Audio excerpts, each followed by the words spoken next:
Welcome back to Sika Strength and welcome back to Sika Stan. Welcome back to the Sika Stan News Show. Today's news show is of course brought to you by the Sika Strength app on iOS and Android. 7-day free trial for everyone who signs up, so download it and have a look around.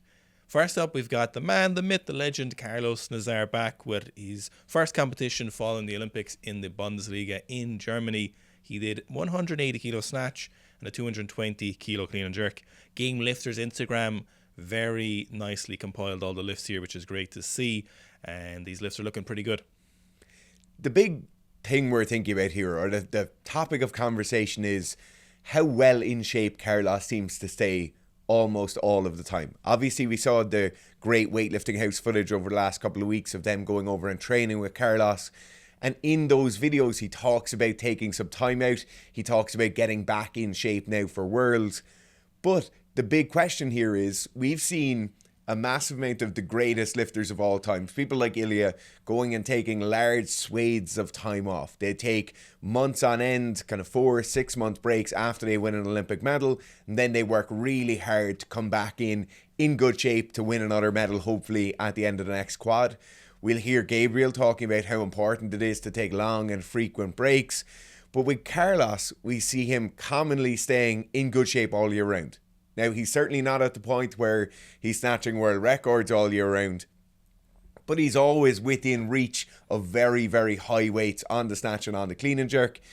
And to be honest, for me, I'm really interested to see how this goes. I'm interested to see what that looks like over the course of a long career, particularly for someone as genetically talented as he is. Are we going to see better results in this case than we would if someone was constantly really ramping their training up and taking those big dips every 3 or 4 years? So you might notice that he missed a 200 kilo clean in his first clean and jerk attempt. So he obviously has that jump forward, and we talked about it recently. We just had a video talking about his Karlos Nazar's technique that bad. It's obviously not a great things about his technique, given the fact that he snatched 189 kilos and clean and jerked probably around 230 kilos. But it's not a problem. It's not an insult to someone, which sometimes people get a little bit offended if you say he has some technical issues. He said in an interview before with Tarokity that he is working on his technique. If you talk to any of the great weightlifters or coaches or people's opinions, they'll say, look, his technique isn't great. And it's not an insult to him. And I think sometimes fans of Karlos will listen to that and get defensive of their weightlifter. And that's, it's okay. You can have a favorite weightlifter. I think Karlos is a fantastic weightlifter. But it's not an insult to say that he has some technical issues. And he jumped forwards a lot on his cleans, and he seems to be jumping forward a little bit more than he usually does here. And what I think that's probably an artifact of is the fact that if he's taken some time off and he's building up again for this year's World, he's probably just not quite as sharp. So he's probably in good shape, he probably feels strong, but the exact precision isn't there.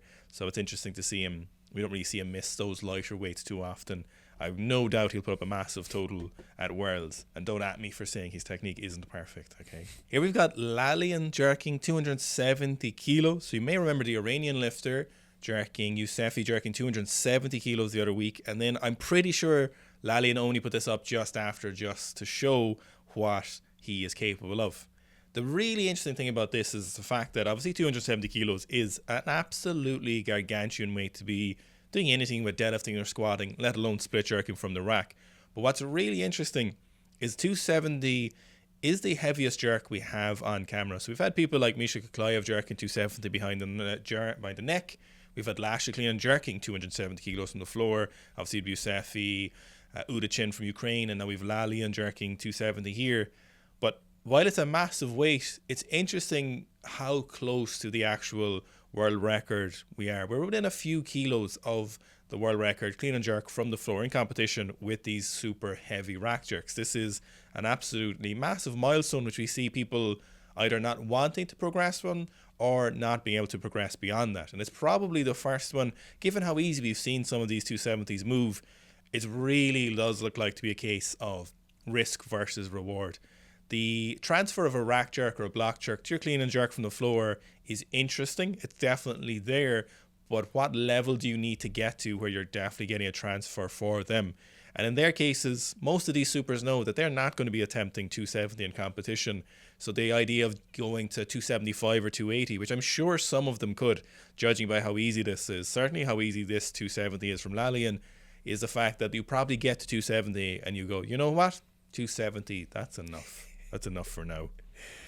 What I really love here is the no knee sleeves, no wraps, no wrist wraps, no belt. He's just fully raw, as raw as you can get, to be honest, except for the weightlifting shoes. And absolutely perfectly stable at every point during it. I think a lot of the time we'll look in our own training, maybe we're feeling like we're not powerful enough in the bottom of the dip and drive, and maybe some knee sleeves or some knee wraps would help with that. And then I think we kind of go down this road of looking for an improvement and wanting to get something, a piece of equipment or a piece of gear that will help us get there. In this case, 270 kilos here looks about as stable as if you were doing that with an empty barbell, to be honest. There is no shake. There's no weird sinking underneath the barbell. He is utterly in control the entire time, and not a single piece of assistive or protective gear being worn. I love to see it. Next up, we've got one of my favourite South Korean lifters, Wang Jangbom, and he's back clean and jerking 250 kilos. He has done 220 kilos in training, and he is one of my favourite just technicians. Very, very sharp, consistent lifter. One specific thing I want to draw your attention to here on the split jerk is the consistency of his split jerk position. So we're really looking at his lower body here, and you'll see how stable he is on that 215 when he makes it. Now, obviously, 215 kilos is a supremely heavy weight, and to see him with what is, to be honest, is a textbook split jerk position at these heavy weights is great to see, and you can see how stable he is. We're looking at a few things here. We're looking for a slight bend in the back knee. We're looking for that back heel away from the ground. We're looking for, at a maximum, a vertical front shin, but ideally the knee behind that 90-degree angle, a more obtuse open angle, which you can see he has on that split jerk. So you've got 3 points of reference there that provide for a very stable position, which is so important. We often forget about the importance of the stability of the split jerk position in the split jerks. We think about the power, the dip and drive, but if you're a really stable position and that barbell's out by a millimetre or two, you have that possibility of saving it if you have that good split jerk position. Team Korea have really nice cleans. Their cleans are very consistent. They're very sharp. I think we have some of the nicest cleans in the world in this training hall currently. Now, an interesting point on their clean is that when we look and we compare it to some of the other Asian nations, like some of the Chinese team, when they're in their clean, you'll see they have their heels coming up off the ground. So the forward toppling effect of the barbell is pulling them forward. Their heels come up slightly off the ground. But in the case of the Korean team's clean, they continue to sweep their knees back. So they're not trying to push their knees out to the side. They're not trying to kind of get themselves back behind the barbell. They continue to keep their shoulders over in front of the bar. They continue to sweep the knees back, even though the heels are coming up off the ground. And then they end up finishing the clean in an exceptionally good position. And it's a testament to their technical model. It's a testament to how consistent a lot of those lifters are and how similar they are to each other. But it's definitely something in your own lifting.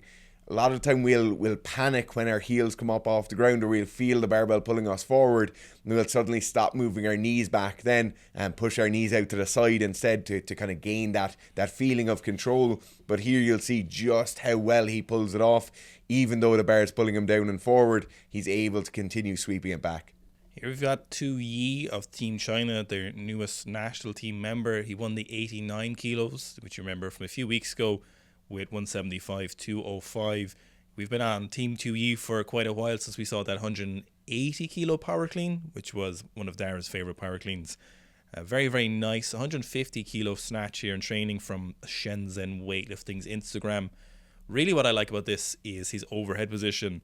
And what I do want you to take note of is the aggression and speed he puts into that barbell just as he gets to the hip and into that extension. So you can see that barbell is getting faster, and it reaches fastest speed as he's going into the turnover, as he's progressing through that turnover. He's putting a huge amount of speed, which is definitely something that can get lost in amateur and intermediate weightlifting. You kind of think about your first and second pull positions, your back, all of which is very important, but then you can kind of forget just to simply follow through and put that barbell overhead where it should be. Another interesting point here is we see him doing those bent over rear delt flies afterwards.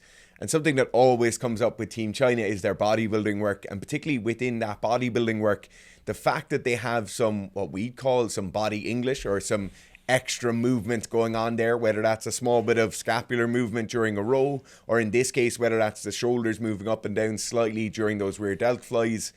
In my opinion, for athletes doing accessory work, it's no bad thing. So what it allows them to do, it allows them to get a small bit of extra muscle mass recruited, whether it's the quads or the glutes or the hammies are working a small bit extra here rather than just specifically targeting that subscap area or the rear delts or whatever it is.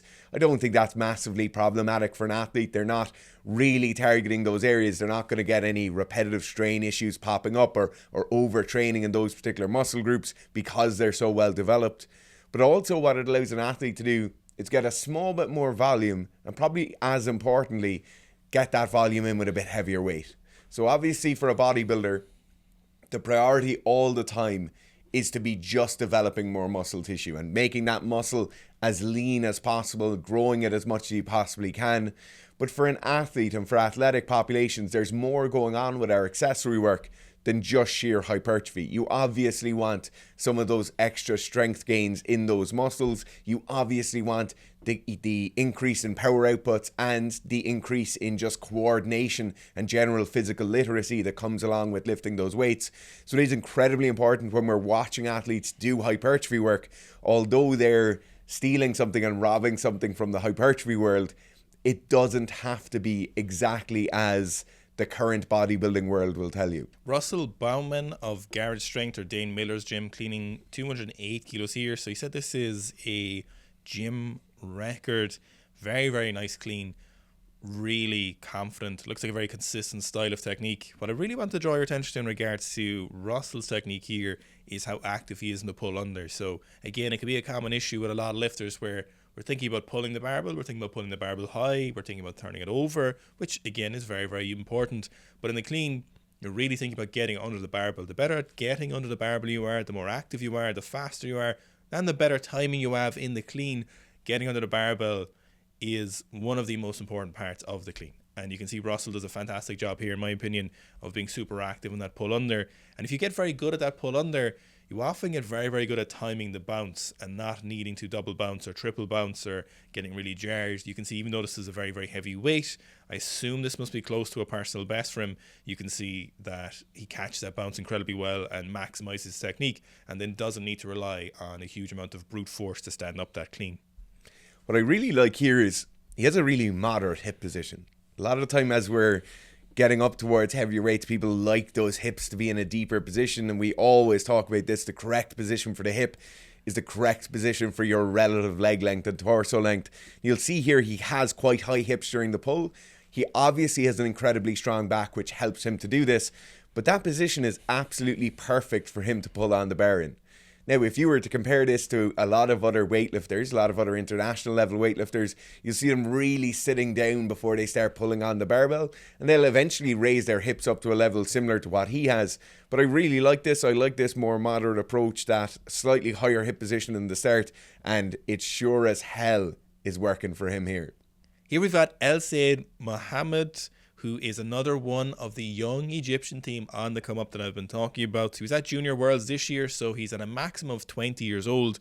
He's doing a snatch plus hang snatch with 150 kilos here, and he's part of that group of young lifters that Egypt seem to be cultivating currently, especially on the men's side, where we just have what seems to be lifter after lifter doing kind of 160-ish, 200 pretty casually in some form of another, which is very, very interesting, and he's part of that pack. What I really like looking at this is just how smoothly he can go from the full snatch into the hang snatch position. It's something, we talked about it at length about Miso's technique and how well he does the Miso complex, where he's repping through those heaving hang cleans, if you'd like to call it that. But bringing the bar down in the snatch position into that kind of complex is even more difficult, because obviously the bar is traveling for a lot longer. There's a lot more momentum there, and you see him, he brings it down to his hip, regrips, there's no pausing or anything. The barbell continues to gain momentum down into the bottom position. This will undoubtedly lead to him being much faster in the turnover. Undoubtedly it will develop his back even more, and it certainly is something, if you're looking at athletes, or if you're coaching people, or if you're an athlete who's training themselves and you want to get better at a skill, this skill is certainly something that will be good to add into your quiver. Having this in your repertoire is definitely a good thing. It's not like something that might just be a random nice to have, like being able to do SOTS presses with a certain weight or whatever, but being able to do this skill and do it well and then progress forward and being able to do it with significant enough weight will undoubtedly make a massive difference to you being able to lift the weights. So we've got Lucas on the new show again, and this is his 1,000 kilo club or 2,200 pound club application. So he did a deadlift, he did a row, he did a hang power clean, he did a front squat, a back squat, and then a Zercher squat for his application. What do you make of this, Dara? This is unbelievable.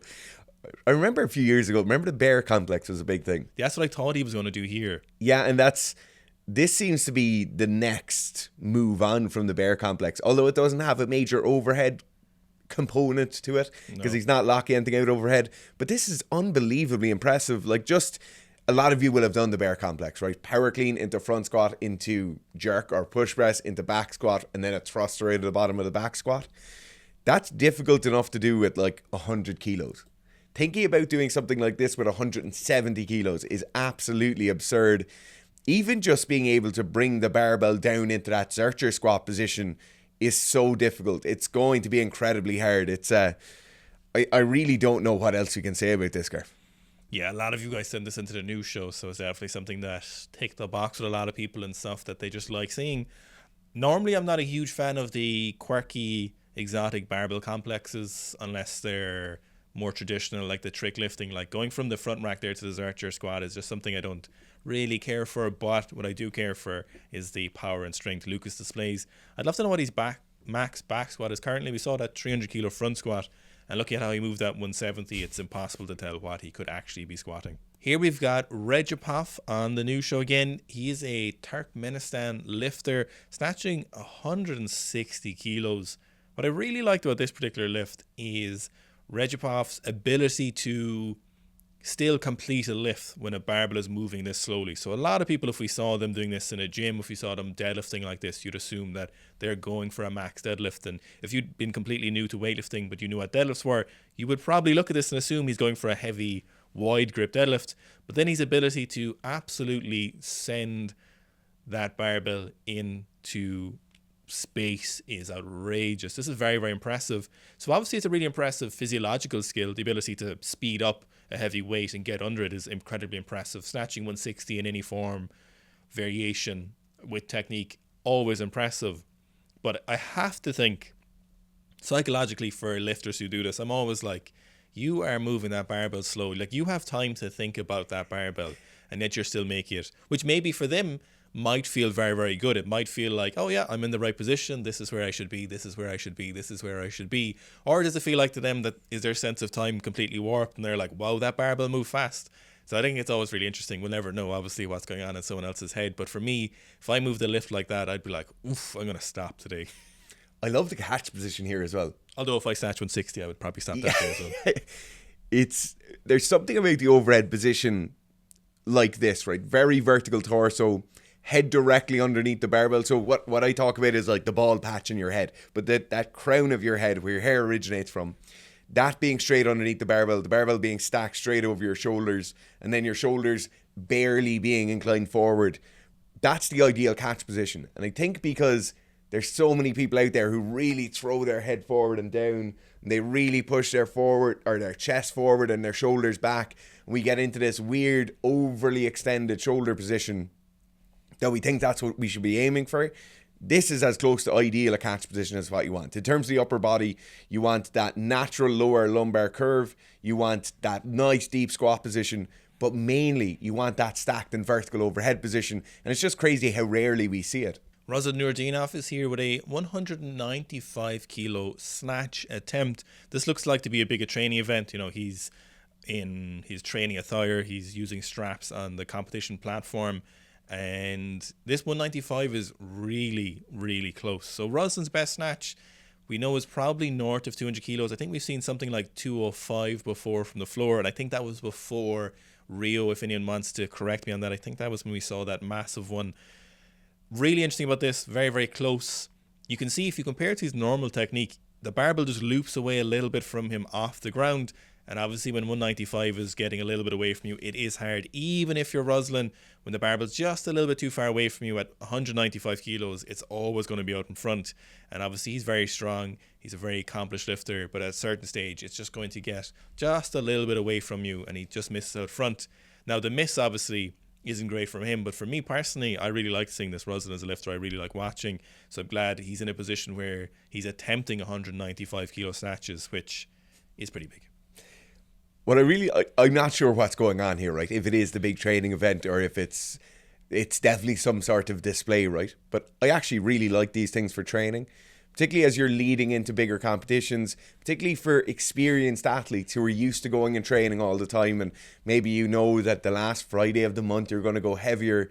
But I do like this. I like this idea of going to an event, there being like, if the audio was playing here, you'll feel there's a fairly serious buzz going on there.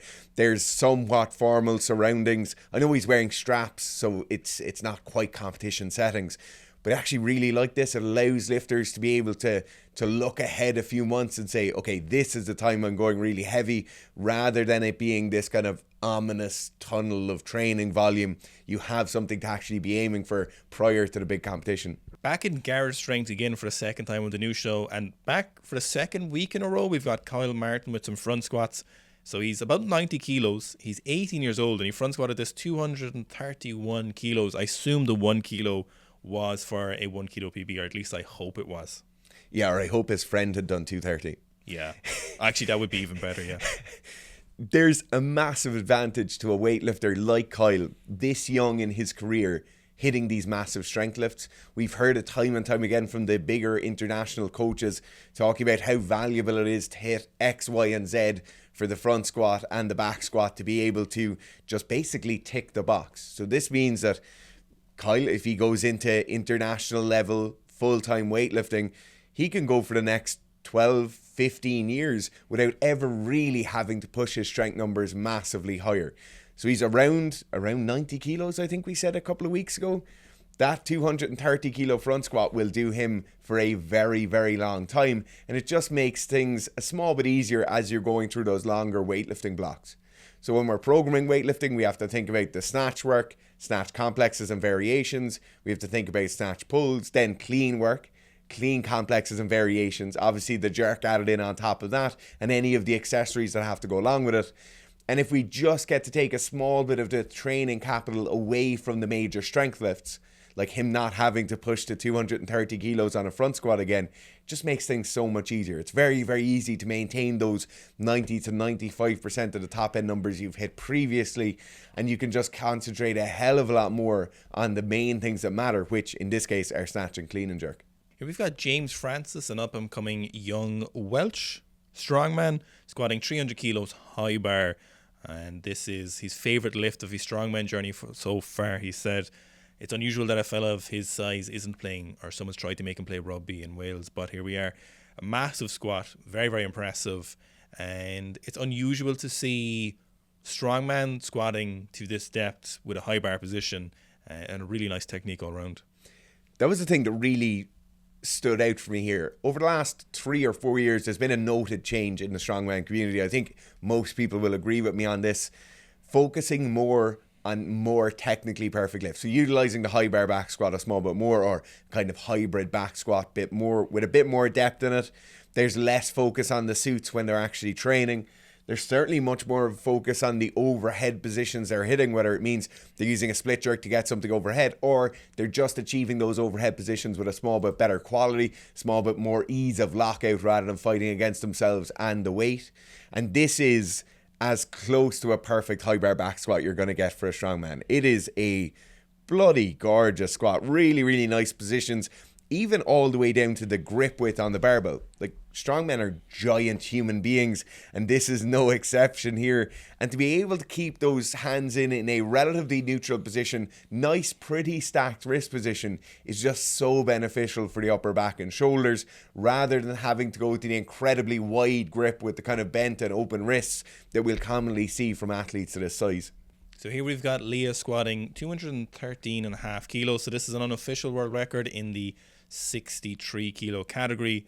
Now, the big thing that always comes up with Lya squatting, and it's in the comments, whether it's in an inquisitive way or people, giving out about it, is the knee valgus. So we don't really see a lot of really high-level squatters, certainly not on the men's side, squatting with a huge amount of knee valgus. Not as much this knee valgus. We might see some small bit of knee vagal movement on some of their squats.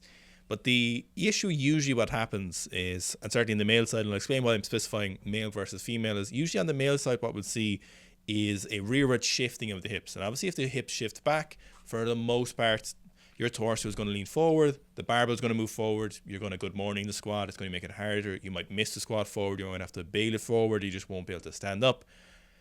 But interestingly, what can happen on the female side, we see this a lot with female weightlifters, is we'll see a lot of knee vagal movement, but we'll see those knees staying forward. So usually at the men, the knees will move back, and in some populations, there's some investigations looking at lack of dorsiflexion being associated with knee valgus, either in a squatting movement or in dynamic knee valgus when you're moving in a pitch, for example.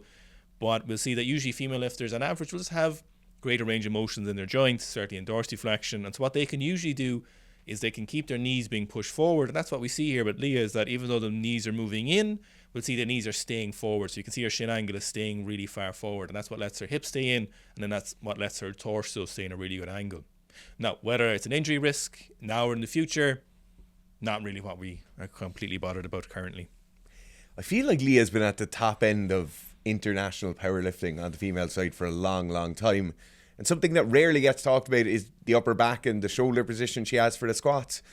It's something that, particularly as you see her standing up from the bottom of the squat, you'll see the elbows wanting to drop down and come underneath the barbell, which would be a problem. In that low bar position, those elbows dropping down like that, you lose the shelf the barbell sitting on, and you're just at risk of some barbell movement going on there as you stand up. But you'll see how much she fights against the elbows moving forward, really fighting hard to keep that strong wrist and elbow position and keeping the elbow behind the level of the back the entire way through. It's a really good squat. She squats some absolutely absurdly heavy weights and seems to do it incredibly consistently as well. I'm reading the arguments in French, but I'm not sure how well it's being translated. Now here we've got Michael Miraglia. It's an interesting second name. Miraglia, maybe that's it. Oh, that sounds Italian when you said it like that. And maybe it is Italian. Michael is doing a 100-pound mile on a track, or about 50 odd kilos, a little bit less than 50 kilos. And he did the mile in 6 minutes and 21 seconds. What in God's name? We used to have the Beast of the Week section on the new show. And to be honest, I think if we still had that, he'd be getting that title this week. Would you give it to him? I would. Running a mile with that kind of weight on your back is just absurdly hard.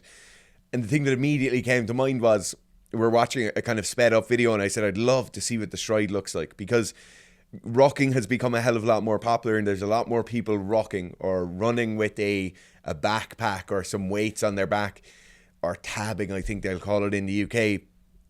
In this case, to run a mile like this is actually pretty dangerous. Michael, it's not dangerous for him. He's an unbelievable athlete. He's done loads of this. It's not going to cause any issues for him. But what you'll notice, even in his case, as he gets towards the end of the mile, how much ground contact there is with the entire foot. So the heel is really coming down quite hard. The foot's on the ground for quite a long time. We even get some external rotation of the leg, which is causing those toes to go out to the side. In his case, he's built up a massive amount of resilience against this, and I don't think it's that dangerous. But what we've seen with people who are getting into rocking, because it's a cool thing to do, run with some weight on your back, is we'll start getting incredibly fast breakdown of positions. So where they might usually be able to go and run a 10k without any major issues, they suddenly put even a small amount of weight on their back and they're breaking down after 3k. And this is what you're looking for all the time. You're looking for those strides. You're looking for what that foot looks like when it goes on the ground. How much of that braking effect are you getting from your heel hitting the ground?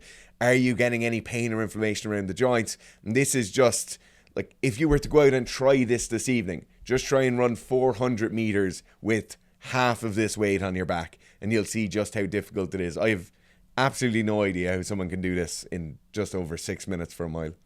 He probably weighs, that's probably like 120 kilos total, so that's kind of like what you're used to running with normally. Hey! Can someone confirm for me, is this the same track that Werner Gunther was on in the training videos? Because the silhouettes of the mountains in the background look really familiar, and I feel like there's surely a bit of lower going on there. So if anyone knows, people say it's in Lanzarote, people are saying it's in Switzerland, the Werner Gunther training ones.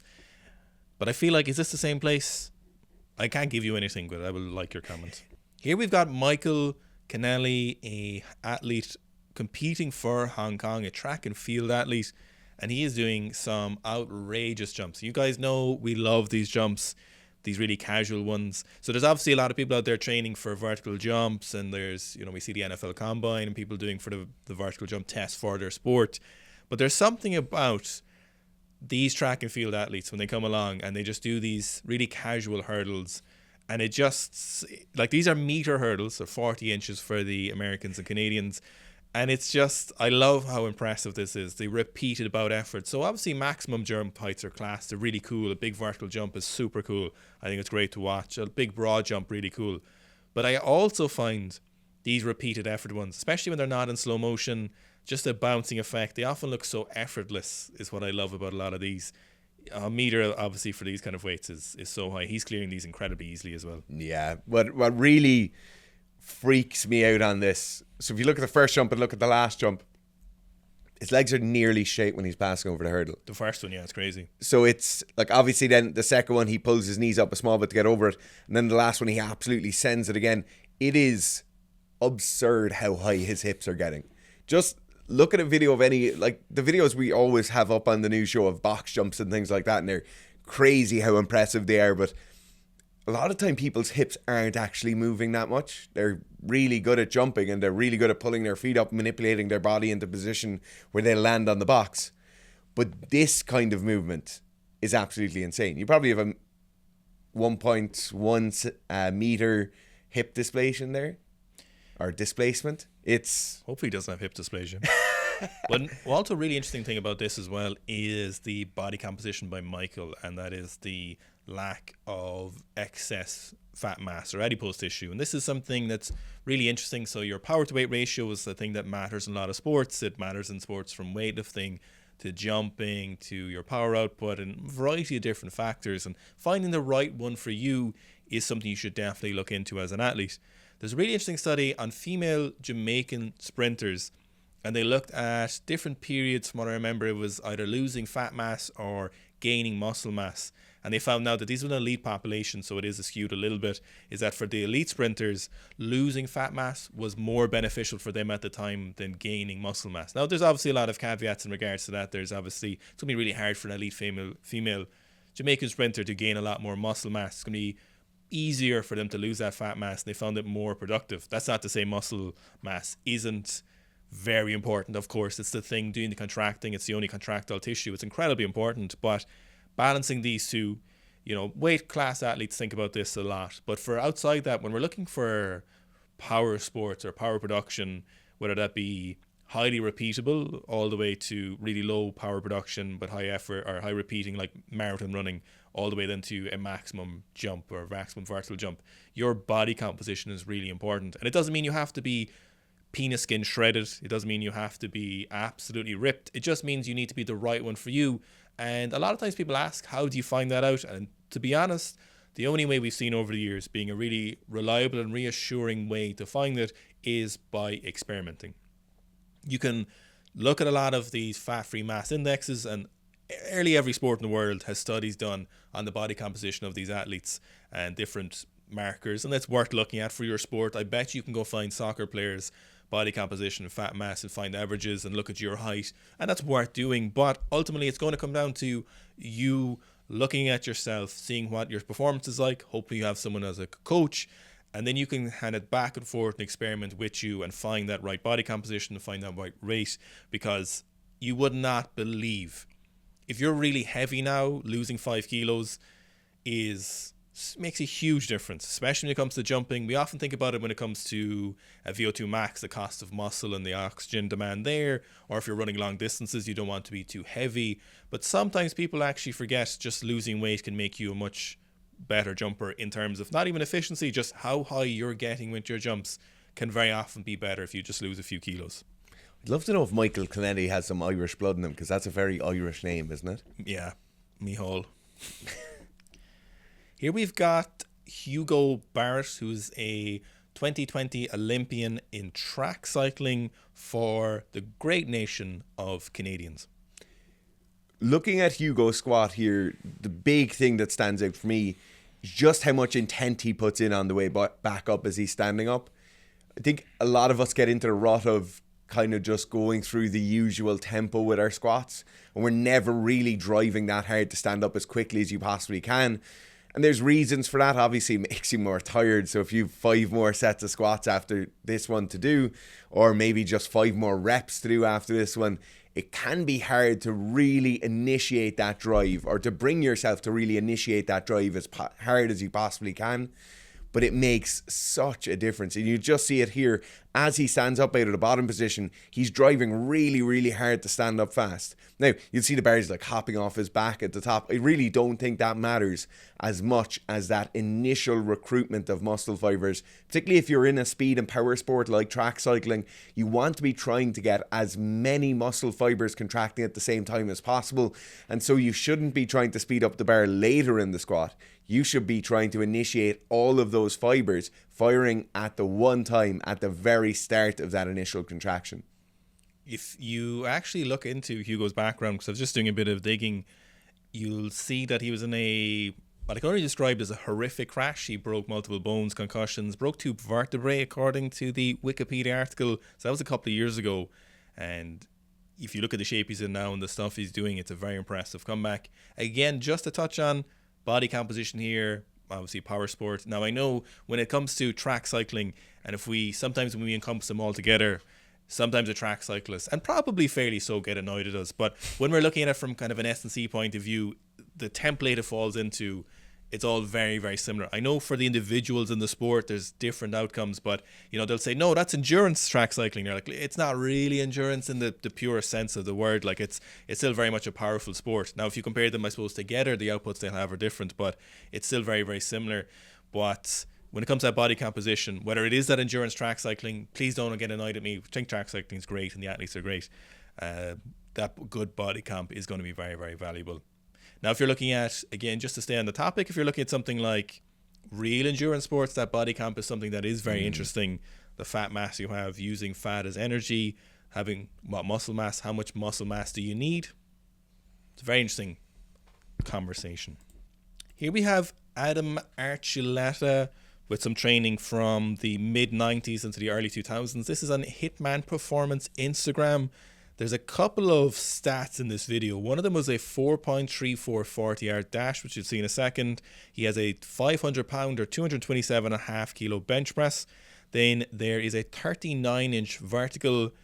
But for me, the most impressive thing in this whole clip is these glute ham raises. These Nordics are just ridiculous. What's so interesting here is they're putting an electric currents through his hamstrings. Yeah. To initiate that. Yeah. It's bizarre, isn't it? I just haven't seen that being done too often. When I saw the video initially, I thought it was some sort of EC or EMG machine measuring the amount of contractile potential that's being produced there. But some of these training videos actually are really, really interesting, looking at what people tried to produce these kind of crazy athletes. The other big noteworthy point here is the ballistic benching. So dropping that weight down, that heavily eccentric loaded bench press or reactive strength in the shoulders is something that's definitely been looked at quite a lot and certainly has some application, particularly in a sport where a fend might be really useful. We think that there might be some future or major applications here in kind of high-level sports. So imagine the football player or the baseball player or a rugby player, as somebody's running at them, they go from basically a semi-contracted state to a large amount of reactive contraction in the shoulders or in the chest or wherever. This is commonly where we'll see pec tears and bicep tears happening. Someone's running at me, I go to tackle them, and that shoulder isn't really set quite right. So in this case, you see them dropping weights down. Now, obviously, it's not something that you should probably go to your basement or your shed and start doing this immediately. This is probably only for the slightly more experienced practitioners, but it's a novel approach to a very, very obvious injury risk there for a lot of players. There's one interesting thing as well, which I think is kind of funny, is that they're talking to the athlete, and it's funny how coaches just talk, they kind of almost annoyance where he's talking about the athlete came to him and wanted to run faster, but he's like, he had no hamstrings, so what did he expect? It's one where you've coached lots of athletes and you're just like, you see the same thing over and over again, which I thought was just kind of funny. Here we've got Travis Williams posting a clip of some of their track and field strength training in the gym, and it's great to see. You know, we're big fans of Travis. He's ran a 6.54 60 meter, but he's a big fan of moving weights in the gym, which is sometimes a controversial thing that we see, especially in track and field, and really especially if you look at sprinting, just 60 and 100 meter sprinting.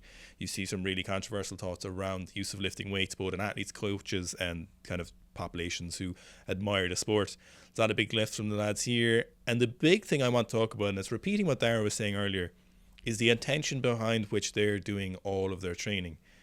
With their power cleans, with their bench press, with their squatting, with their jumping, the intention which you're doing that. When you're in a sport where you need to move as fast as possible, kind of piggybacking off the back of the clips we're just watching there, is training that trait you want. Now, how transferable is this in a sport where you're trying to get a one-to-one? And sometimes we make that issue, and we've talked about science-based lifting and the issue with studies around direct outcomes.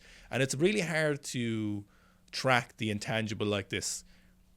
Just because the barbell might be moving faster, but you're putting more effort in, will that transfer to your sport?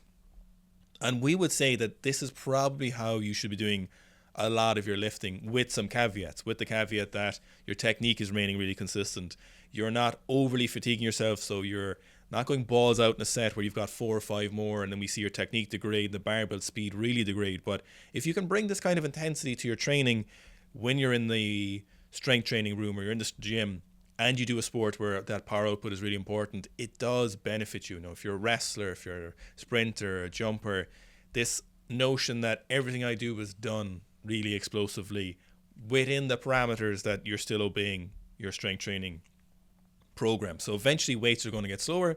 That's the most consistent thing you see out of velocity-based training studies, is that heavy weights get slower relative to the lifter. But the intention you're putting behind that can be really useful. So it's an intangible where if you were to study a population, you'd probably see a really small percentage change in outcome, but it can be invaluable for that athlete. So doing everything with intention where you're going to move as fast as possible, even when it can't move fast because it's 80 or 90% plus, is still a good training habit to have. Again, with the caveat that your technique is staying super precise. If you have the intention to get as strong as possible and want a strength and hypertrophy based program, take a look at the off-season athlete program. They're available on the Sika Strength app, like Owen mentioned at the start of the news show. Also, we have a new program out. It's the upper body armor program. This is to be added into your standard weightlifting training or standard squatting and pressing training to give you that extra upper body muscle mass to make you look jacked and also hopefully be a bit more resilient.